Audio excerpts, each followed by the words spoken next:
John Adams, our nation's second president and an influential founding father, was a man of honesty and integrity. He held a strong belief in the ideals which were set forth in the Declaration of Independence, such as the standard that, quote, all men are created equal, and that they are endowed by their Creator with certain unalienable rights, unquote. Although the topic of slavery was a delicate one during the times in which Adams held political power, his views on the issue were in no way hypocritical to his beliefs in equality and natural rights. Adams's opinion on the business of slavery can be found in many of his more private documents, including a letter to two abolitionists, George Churchman and Jacob Lindley, written on January 24, 1801. In his letter, he outlined his opinion on the issue of slavery, detailing his personal views. John Adams claimed, quote, although I have never sought popularity by any animated speeches or inflammatory publications against the slavery of the blacks, my opinion against it has always been known. Never in my life have I owned a slave, unquote. This excerpt explicitly states that Adams is against slavery, and that he himself has never taken part in the business of slavery. This judgment of slavery not only stemmed from his belief in the Declaration of Independence and the ideals within it, but also the fact that he came from New England, a place where few farmers employed slavery and most took great pride in their own work, abhorring the idea of forcing an individual to work without pay. Those in the North who did not rely on slavery to supplement their economy viewed it as inhumane and unjust. John Adams adopted the beliefs of those around him. Also, although he declared neutrality from political parties during the presidency, John Adams did maintain mostly Federalist beliefs, including their opposition to slavery. Federalists, mostly Northerners, held firm to the ideals set forth in the America's founding documents, including the morals of equality, no matter race. They considered slavery unlawful and inconsistent considering the founding beliefs of the new nation. His opposition towards slavery was one of the characteristics that labeled him as a Federalist, but he did not push his opinions regarding the issue. The situation with slavery was delicate and divided the American people.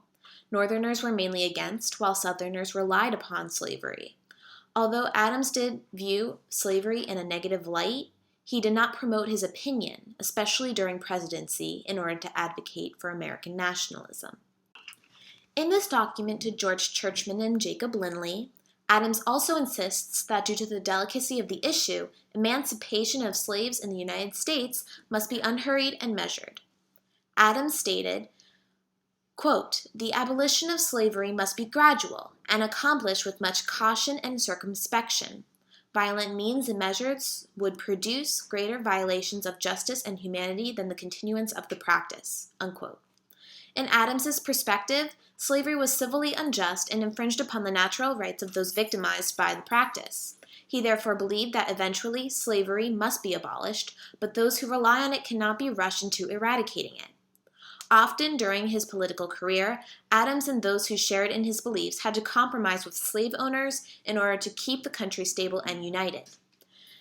When the Continental Congress met for the drafting of the U.S. Constitution in the 1780s, two main compromises regarding slavery took place, which ultimately allowed for the Constitution to be passed into law and for the new nation to successfully become a truly independent country. One was the Three-Fifths Compromise, which declared that a portion of slaves would be counted into the popularity count regarding representation in the House of Representatives.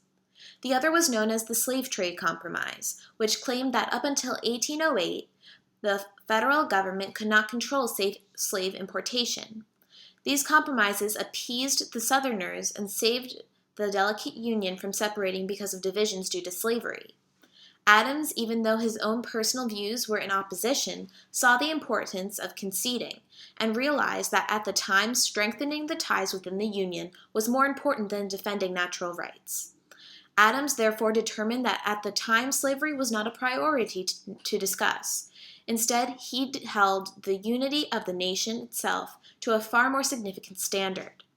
He declared slavery was a problem to be dealt with at a later time, and stressed the importance of proceeding cautiously when the appropriate time came for abolition to occur.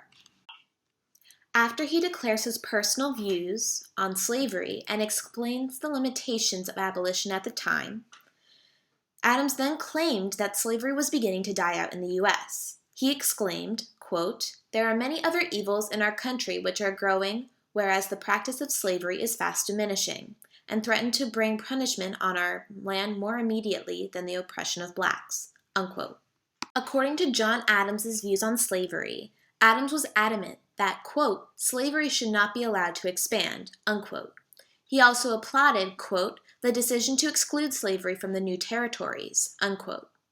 Although the national government could not interject in the importation of slaves to the already existing southern states due to the slave trade compromise in the Constitution, they could prevent slavery in new territories added to the U.S., and the federal government did take advantage, since the Congress held a Federalist majority. Adams felt that since the government was taking steps to prevent the expansion of slavery into new territories to the country, the practice would eventually die out on its own as the nation matured, and slavery would no longer be an issue. He was wrong in his assumption, but during his presidency, there were far more stressing issues that he and his administration had to tackle. In his letter, John Adams went on to name issues he felt were far more significant and imperative to the survival of the new nation. He commented, quote, "A general relaxation of education and government, a general debauchery as well as dissipation, produced by pestilential philosophical principles of Epicurus, infinitely more than by shows and theatrical entertainments, are more serious and threatening evils," unquote. Many matters worried President John Adams during his administration, and sadly, slavery was not a priority. Adams started his career as a schoolmaster in Massachusetts. He was a well-educated man, a Harvard graduate, and valued education. Since he was raised by a family who stressed the importance of a good education, he felt that it was imperative to strengthen and provide opportunities for education in the U.S. Also during John Adams's administration, he faced a great deal of controversy and drama regarding foreign policy. Stressful relations between America and France due to the XYZ affair made Democratic Republicans question the integrity and motives of the Federalists and John Adams. The quasi-war stemmed from the allegations in the XYZ affair and caused the two parties to divide even further due to the positions they took with France. Adams used the power of the executive and legislative branches of the federal government in order to pass the extremely controversial Alien and Sedition Acts. These laws were considered by many, especially by those of the Democratic-Republican Party, to be unconstitutional and a case of government overreach. The many issues Adams faced while president took precedence over the matter of slavery. He still was opposed to the practice of slavery due to his morals, but he understood that in order to keep the new nation united and alive, other issues had to take priority, such as increasing educational opportunities in America, relations with France and other European powers, and repercussions due to the controversy regarding the Alien and Sedition Acts. Since he contained this understanding, the country remained whole, even though slaves had to wait for justice. This document, written to George Churchman and Jacob Lindley on January 24, 1801, revealed a great amount of insight concerning Adams's personal views and position regarding slavery, as well as his own agenda about the goals of his administration and what he considered to be the most important matters at the time of his presidency. His personal views concerning slavery were sincere and consistent with his beliefs in equality and the natural rights of all men.